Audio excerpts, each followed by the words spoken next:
వేసవిలో టారెత్తించే ఎండల దాటికి వయసులో ఉన్నవాళ్లే కాదు, వయసు పైబడిన పెద్దలు చిగురుటాకుల్లా వణికిపోతూ ఉంటారు.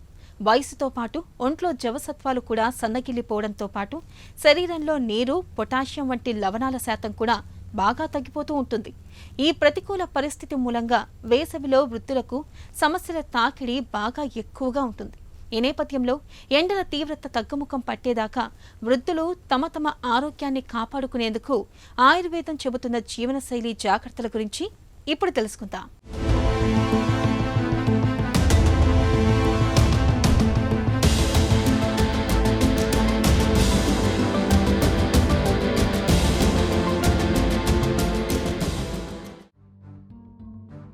వృద్ధాప్యం జీవితంలో ఒక గొప్ప మజిలీ.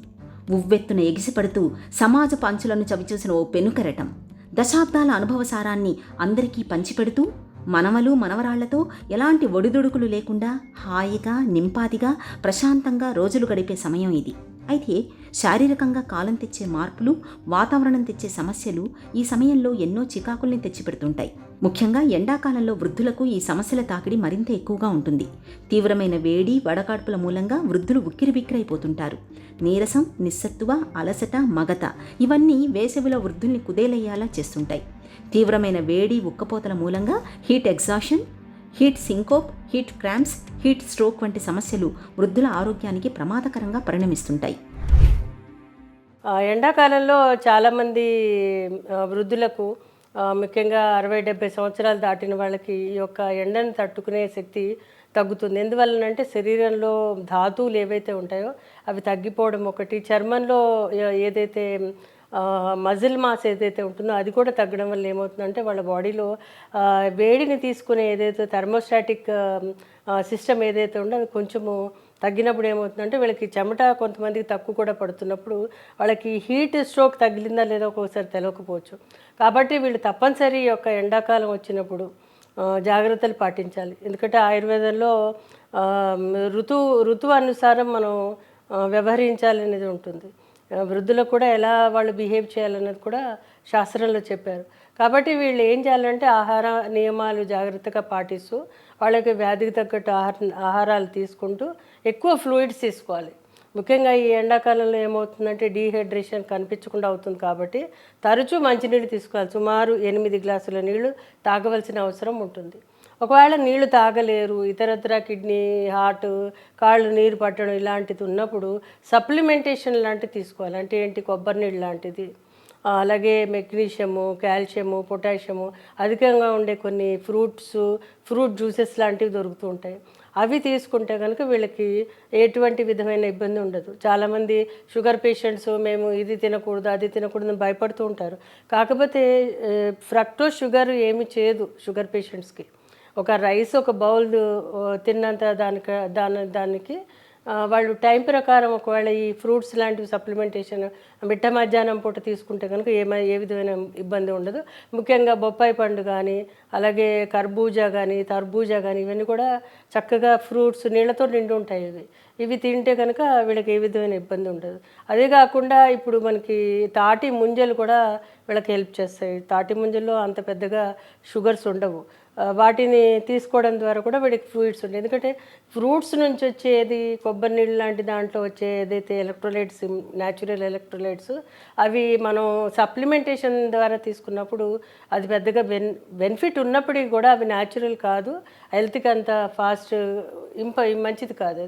కాబట్టి మనం చూసుకోవాలి ఎటువంటి విధమైన బాడీ ఉంది వాళ్ళకి, ఎటువంటి బాడీతోటి వాళ్ళు ఆ బాడీలో వాళ్ళకి ఎటువంటివి సప్లిమెంట్స్ అనేది మనం ఇవ్వాలనేది చూసుకొని దాని ప్రకారం తీసుకోవాలి. అయితే ఇప్పుడు వీళ్ళకి జాగ్రత్తల విషయానికి వచ్చేసరికి ఏంటంటే మిట్ట మధ్యాహ్నం ఎండలో వెళ్ళకూడదు. కొంతమంది వాళ్ళ రేపు 50s, 60s, 70s మధ్యలో వాళ్ళు ఎక్సర్సైజెస్ కూడా చేస్తున్నారు. They are going even to జిమ్కు కూడా వెళ్తున్నారు. కానీ ఇది మంచిది కాదు. అర్లీ మార్నింగ్ వెళ్ళాలి, ఎండ రాని ముందరే వెళ్ళాలి. వాకింగ్ అయినా కానీ ఏదైనా కానీ, అలాగే ఎండ తగ్గాక వెళ్ళాలి. అంటే సుమారు 5 నుంచి 6 గంటలు మధ్యలో వెళ్ళాలి. వచ్చాక స్నానం చల్లటి నీళ్ళతో స్నానం చేయాలి. ఇది కూడా చాలా తప్పనిసరి. ఎందుకంటే ఎప్పుడైతే బయట వాతావరణంలో తిరిగి వస్తారో తప్పనిసరి ఎగ్జాషన్ అనేది ఉంటుంది. ఎగ్జాషన్ ఉన్నప్పుడు వీళ్ళు ఈ యొక్క చల్లటి మంచినీళ్ళతో స్నానం చేస్తే ఒకటి చాలా మంచిది. తల స్నానం లాంటివి చేస్తే ఇంకా మంచిది. పెద్ద వయసులో ఒంట్లో నీరు లవణాల శాతం తక్కువగా ఉంటుంది. ఇలాంటప్పుడు తీవ్రమైన ఎండల మూలంగా వృద్ధులకు చాలా త్వరగా నీరసం కమ్ముకొస్తుంటుంది. నీరసం నిస్సత్తువకు తోడుగా బీపీ కూడా బాగా పడిపోతుంటుంది. ఈ రకమైన పరిస్థితిని డాక్టర్లు హీట్ ఎగ్జాషన్ అని పిలుస్తారు. వేసవిలో వడగాడుపు మరణాల్లో వృద్ధుల సంఖ్య ఎక్కువగా ఉంటుంది. తీవ్రమైన వడదెబ్బకు వయసు మళ్లిన వాళ్లు పిట్టల్లా రాలిపోతుంటారు. ఈ గడ్డు పరిస్థితిలో సకాలంలో సత్వరమే సరైన ఉపశమన చర్యలు తీసుకోకపోతే పరిస్థితి ప్రాణాంతకంగా పరిణమించే ప్రమాదం ఉంటుంది. ఈ పరిస్థితి నుంచి వృద్ధుల్ని కాపాడడానికి వెంటనే వారిని చల్లటి ప్రదేశాల్లోకి తీసుకెళ్లాలి. ద్రవాహారాల్ని అందించాలి. అలాగే ఈ సీజన్లో కాలిపిక్కలు పట్టేయడం అనేది ఎక్కువగా ఉంటుంది. బయట వేడి వాతావరణానికి తోడుగా ఒంట్లో తగిన మోతాదులో నీరు లవణాలు లేకపోవడంతో వృద్ధులకు చాలా తరచుగా కాలి కండరాలు పట్టేస్తుంటాయి. కాళ్ళు ఒకటే గుంజుతున్నట్లుగా తీవ్రమైన నొప్పితో విలవిల్లాడిపోతుంటారు. ఎక్సర్సైజ్ చేశాక అలాగే స్నానాలు చేశాక కూడా డీహైడ్రేషన్ అవుతుంది. అప్పుడు కూడా వీళ్ళు ఫ్లూయిడ్స్ సప్లిమెంటేషన్ చేసుకుంటే కనుక చాలా మంచిది. ఇది కాకుండా ఏంటంటే కొన్ని ఆయుర్వేదిక్ కొన్ని ఔషధ ద్రవ్యాలు ఉన్నాయి.